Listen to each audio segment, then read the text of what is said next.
बेटी का केस चल रहा है दहेज एक्ट का, जो क्राइम ब्रांच में चल रहा है।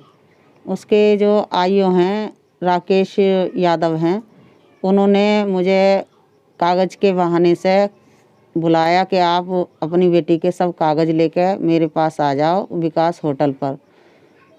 मैंने कहा कि सर मैं होटल पे क्यों आऊँ, आप ऑफिस में बुला लो मुझे। लेकिन नहीं, बोले कि मैं होटल में रुका हुआ हूँ और आप होटल पे ही आ जाओ, मैं आपकी बेटी के सब कागज़ देख लूँगा।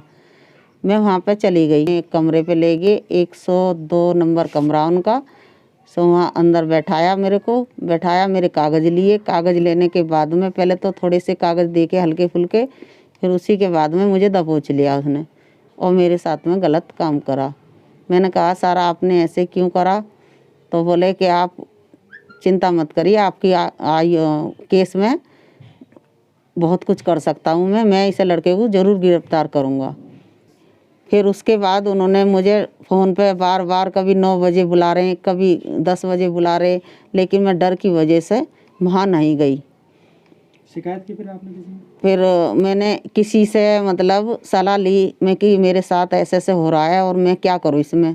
तो वो बोले कि तुम रिकॉर्डिंग पे लगा दो मोबाइल, जो भी होगा तो रिकॉर्डिंग में हो जाएगी। मैंने रिकॉर्डिंग पे अपना मोबाइल डाल दिया, उनकी सब रिकॉर्डिंग करी जैसी वो मेरे से बातें करते गए, जिस तरीके की भी। शिकायत दर्ज कराई फिर मैंने एसएसपी सर के व्हाट्सएप पर डाल दिया और शिकायत करी मैं कि सर ऐसे मेरे साथ में हो रहा है, आप मेरी ये रिकॉर्डिंग सुन लें और मुझे न्याय दिला दें।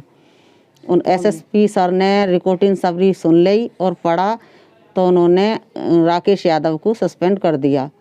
फिर मैं अपनी तहरीर लिखवा कर थाना क्वारसी गई। थाना क्वारसी में मेरा मुकदमा दर्ज करा दिया गया। किन धारा में कुछ पता है? हाँ, 376 है और 506 और 507 4 भी है, इतनी ध्यान नहीं है मेरे को। मतलब वो सस्पेंड हो गया क्या?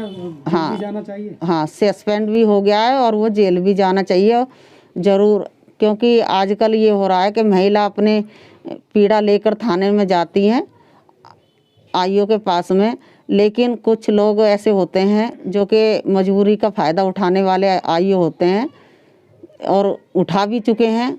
ये नहीं कि नहीं उठाते, किसी की बहन बेटी के ऊपर भी गंदी नज़र रखते हैं, उनकी मजबूरी का फ़ायदा उठाए। लेकिन औरतें हैं बेचारी अपनी इज्जत बचाने की खातिर और बदनाम होने की खातिर चुप भी बैठ जाती हैं।